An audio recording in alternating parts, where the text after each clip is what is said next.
guys, I'm Gali, and today we're going to be talking about interviews. So let's get started. So the first thing I want to talk about specifically for interviews in tech is they're very casual and they're very laid back when it comes to dress, when it comes to the style of interviews. It's very dependent on your company, obviously. So if you're going for a company that's very business oriented and you're going for a development role, you're probably still going to have to wear a suit. But if you're going for a role that's in a growing startup or innovative tech company, it's likely going to be pretty casual. I wouldn't say wear jeans, but don't wear a suit. Don't wear a suit. If you're going for an interview with Amazon or Google or any of those kinds of companies, wear nice slacks and a button down. Make sure you dress appropriately for the type of company you're going for. Also, make sure you put on your best face. Go in there with a smile. Put your nerves to the back of your mind. Don't let it get in the way of you putting out your best self. When it comes to the personal HR questions, make sure that you're answering still in a way that's showing how you would benefit the company. A big HR question would be, tell me about yourself. This is the number one question that people are confused about how to answer. When they're asking you this question, it's the first thing they know about you. Explain what you did in the last few years, really summarize your life and place yourself in a position that you seem right for the position. From the minute you go into the interview, you're selling yourself. You're saying, I'm going to be an asset to your company. Another big question that a lot of companies like to ask is, from an HR standpoint and then also from a tech standpoint, tell me about some projects you've been working on. So if you're talking to someone from HR, don't go into all the technicalities of every little minute line of code that you wrote, but you should go into highlights. I use such and such technologies. I developed an app that reminded me to drink water using JavaScript and Node.js. You want to make sure that you're highlighting the technologies you're using, databases, all that kind of stuff. I use MongoDB, but you also want to make sure that you understand the concept of the project, and you can go into some details, but I wouldn't go into heavy technical details. It's not to say that some HR people don't know exactly what you're talking about, so you can always venture in and see if they're really engaging in your conversation, then go into further technical details. But if they're kind of like, oh, nice, yeah, and anything else, don't go so far into it. If you're in an interview and it feels like a stone cold interview, specifically for HR interviews, it might not be the right culture fit. But if you're in an interview and you're kind of vibing, almost not like friends, but good colleagues, that's the best way to know if you're going to do well in your interview. When you're having a conversation, it should be fluid. It shouldn't be like stop, question, answer. Let's say you're talking about a project you worked on and you said, we are working on Nespresso machines and we wanted to create a button that allowed it to steam the milk quicker. And they say, wow, I love coffee. Even when you're talking about your experience, make sure you're making it personal and you're making it conversational. Let's say you're talking to a product manager and that's your HR interview, even though it's not HR, because smaller startups, if they have a company under 20 people, typically you don't have an HR person. So it could be that your VP would be doing the interview for you. In that case, yes, go into very technical things. When you do a technical interview, you need to have your game face on and still be very personable. Let's say you are a new developer, just getting out of school, just getting out of your coding boot camp. They know that you're going to be at a junior level. They understand that you're not going to know everything and you're probably going to have to learn a lot on the job.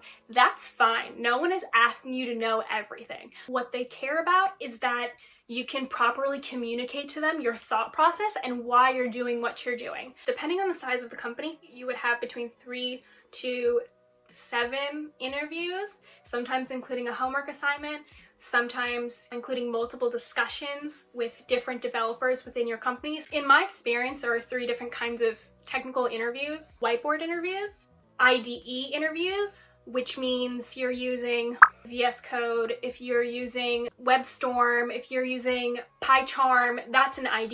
It's the environment that you physically write your code in, right? It's where you run your code. And then talking about your projects, the architecture of one of your features or your projects.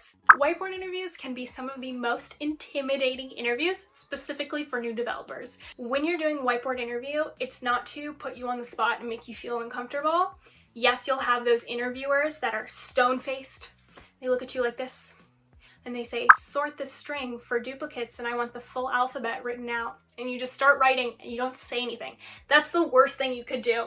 If you start writing on the whiteboard and you're not explaining before you do something or as you're doing it, you've lost your interviewer. The best way to go about a whiteboard interview is to ask them questions if you don't understand something. The whole point of this process, of this whiteboarding interview, it's to see if they were to hire you and they were to be your coworker or your manager, they want to see if they can physically work with you in real life. If you had a problem to solve, they want to see if you can talk it out with them, if you can work it out with them, if you can properly explain how you're going to do something in a design review or how you're going to go about tackling this bug or whatnot. A lot of times I would do things in JavaScript because that's the language I'm most familiar with. Meanwhile, the person I was being interviewed by only really works with Java or Python, right? So it's two totally different languages, but they can still read what I'm doing. They still understand how I'm going about it because I'm also explaining to them. They don't know if the syntax is perfect and they don't care. For my first position, I had two different types of interview styles. One was to see my understanding of ES6, to see my understanding of basic functions. What's the difference between while and a for loop? What's the difference between var, const, and let, to see if I could do the basics. That would be the first part. And the second part of my interview was more a high pressure situation. Quickly, if I do this and this and this, how would you solve this problem? So I would respond, I would do this. Okay, but what if this didn't work? What would you do? So then I would try doing this. Okay, but what if that didn't work? So what would you do? And that was more of a discussion base. So first we had the whiteboard, or let's say you would be writing on a paper. That would be one part. And then once you pass that, then you start talking about how you would go through doing something. It could be combined, it could be separate. From being on both sides of a tech interview, I can tell you IDE interviews can be challenging. Normally in a whiteboarding interview, it's kind of you get through as many questions as you can and hope for the best. But for an IDE interview, you are timed. Let's say they give you an hour. They want to learn about your projects or your experience, and then they also want to do 3 technical questions, and the level of difficulty tends to increase per question. I've been slammed with some really hard interviews. Those are the ones that I say study for and then forget about the next morning, because it's not going to do you any favors to be nervous. It can be pretty stressful if your code isn't running properly and then you're trying to rush to figure out how do I fix it? How do I fix it? In those cases, I typically have had very, very nice and very, very helpful interviewers. I'm not sure if you learned this yet, but I think you should if you haven't. If you have a matrix of, let's say, binary numbers, so zeros and ones, and they say every time there's a 1, there are the 2 indexes in the array above it, 2 indexes in the array below it, the 2 indexes on the left, and the 2 indexes on the right. Find the index. That can really trip you up because you're going 0, 1, 2, 3, 4. Array 1, array 2. It can really mess you up with the numbers because of the time constraint and the stress. That concept is a question that I've run into in different ways. So sometimes with numbers, sometimes with letters, sometimes with words.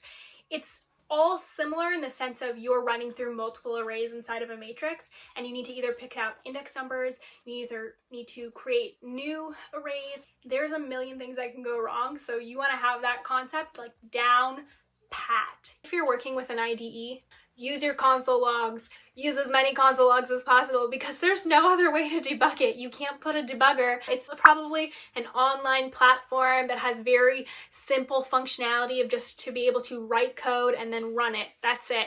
When someone says, describe to me the architecture of the feature you built or of a project you worked on, they want to know the design of the system, the design of the feature, the design of the app that you created.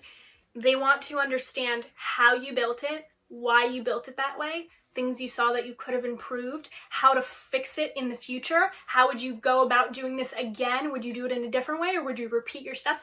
Questions like that. They want to understand why you did what you did and how you did it. There's some where it's a discussion based. Sometimes you'll have homework. So instead of doing a whiteboard interview where you're physically writing out and solving problems in front of them, they might send you some kind of assignment to do at home where you code everything and then you make sure it runs properly and then you email back to them your code.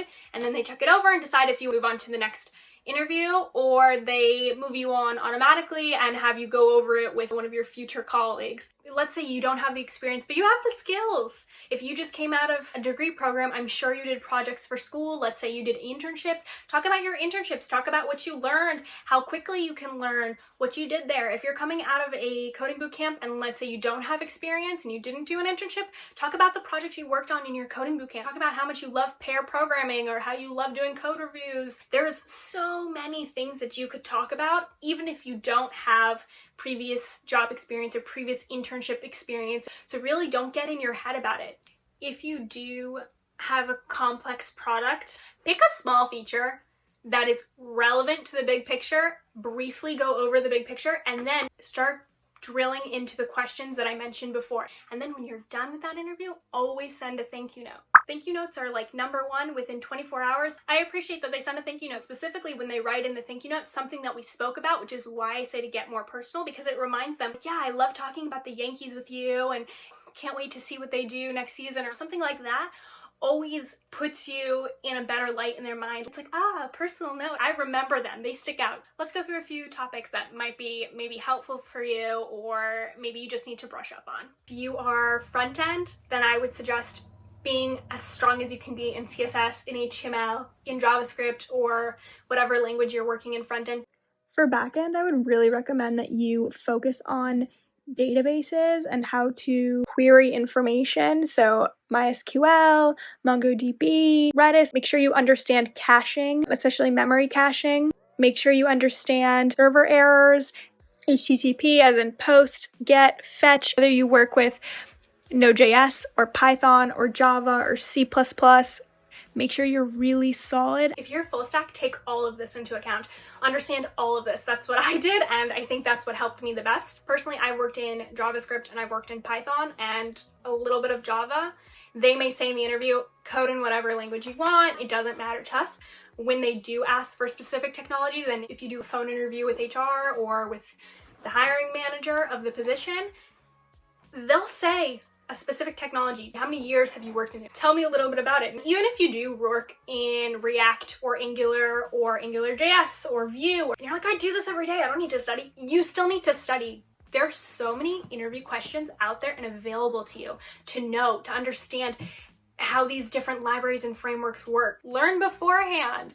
Look up React interview questions a day or two before your interview and study. You need to be able to say, I know how to use hooks. I know how to say use state and use context. I know how to apply general components to create a bigger app. If you don't have experience, these are the questions they'll ask. If you've been a developer for 2 to 5 years, they're likely not going to ask you so many questions like this. It depends on your level.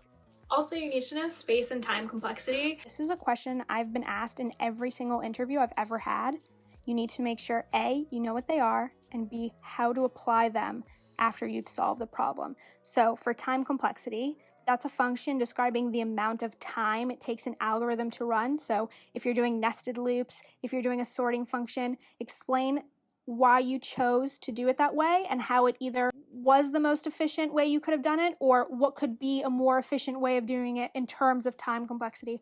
Space complexity is a function describing the amount of memory or space it takes on an algorithm to run. So make sure you really thoroughly understand those concepts. Know your favorite way to debug. You need to know object-oriented programming. You need to know how to sort through an object. If they say, I'm at a candy store, I want chocolate, I want to get to the dark chocolate, I want Hershey's dark chocolate, I need you to be able to build an object with all those different categories and then show me how to get to that Hershey's dark chocolate. Show me how you went through all of those levels to find that Hershey's dark chocolate that I'm craving. If you have that innate confidence that you can do anything, super jealous.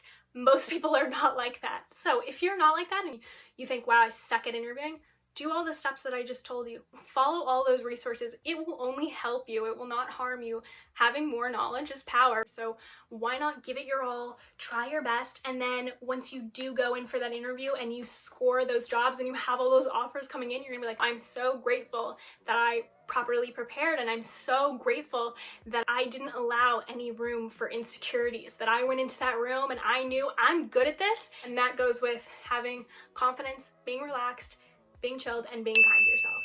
be positive when you're going through this process, and remember, I'm always here for you. I'm happy to answer any questions you have. See you next Friday for another video. Don't forget to like and subscribe if you enjoyed it and you want to see more content like this, and turn on the bell for any notifications. Bye guys!